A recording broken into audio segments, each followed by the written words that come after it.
To treat a musculoskeletal pain in the best possible way, we need to ask the patient 3 questions. First, where is your pain?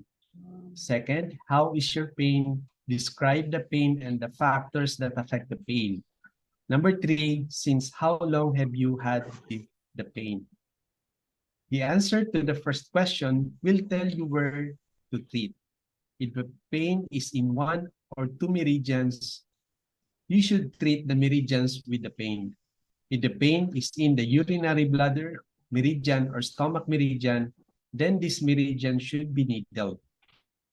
If the muscles or tendon hurts on this meridian, then point GB34, the influential point for the muscles and tendons, must be given.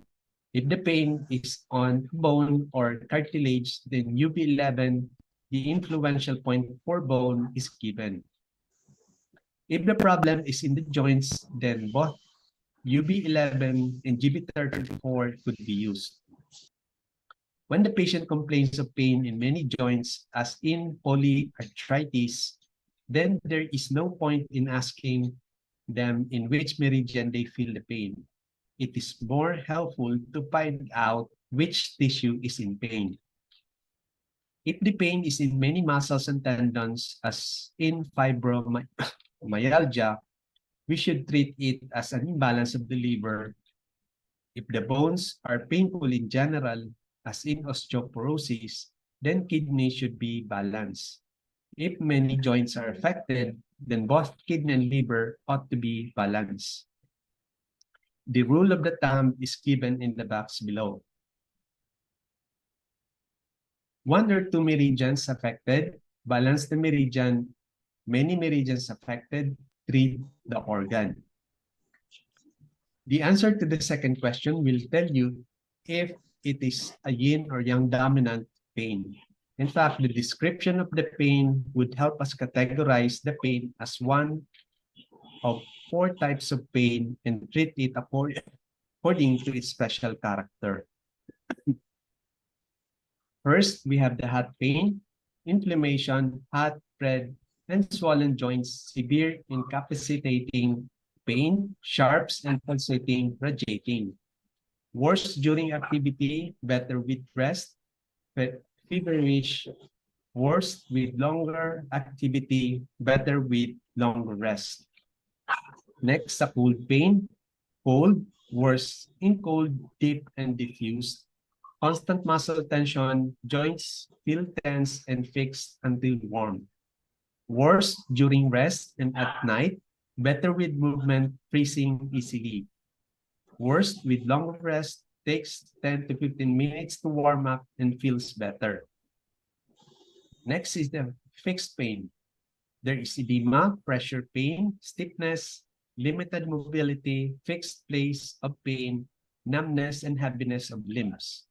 Worst at the beginning of movement after rest, can be hot or cold.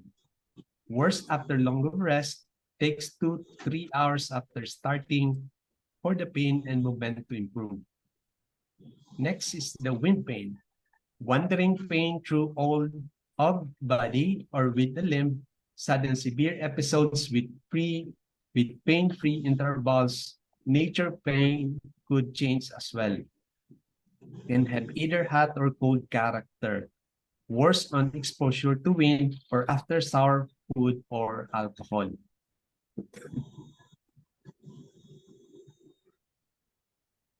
Sa hot pain could be improved in cool weather, restless, and irritable.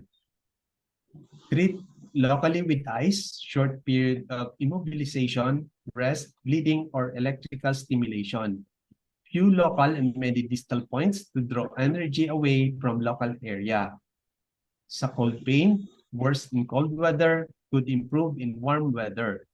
Treat locally with heat, moxa, hot needles, massage, exercise.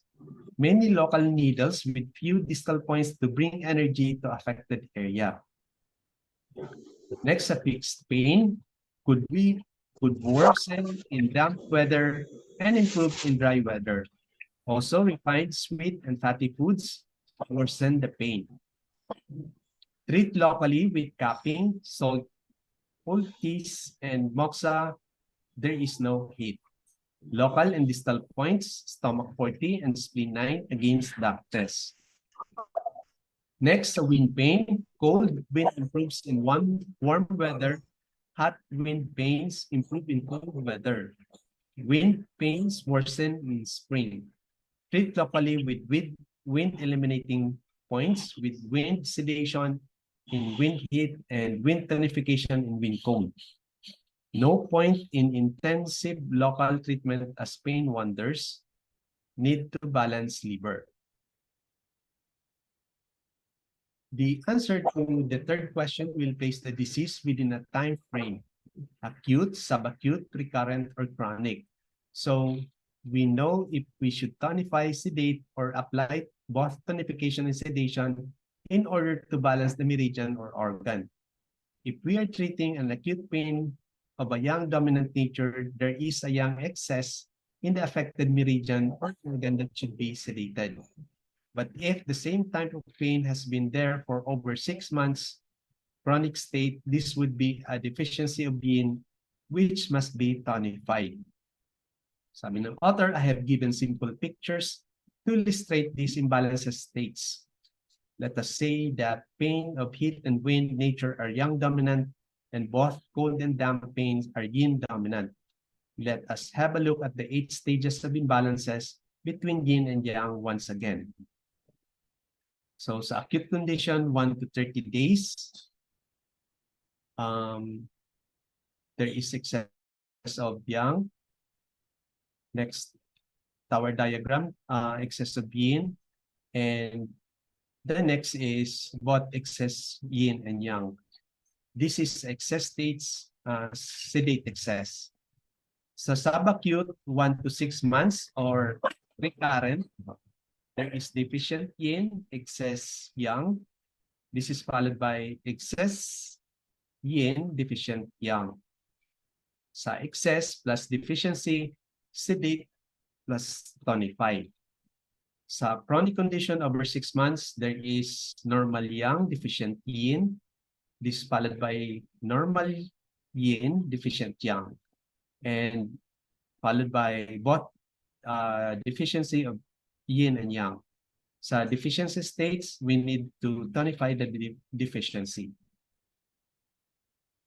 In these 8 stages of imbalance, there are 3 yang dominant stages and 3 yin dominant ones, and 2 stages which are both yin and yang dominated.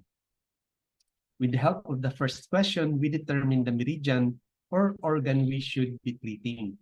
With the description and causes for the pain, we would already have diagnosed whether it was hot, cold, fixed, or wind type, and would have chosen the appropriate local therapy for this.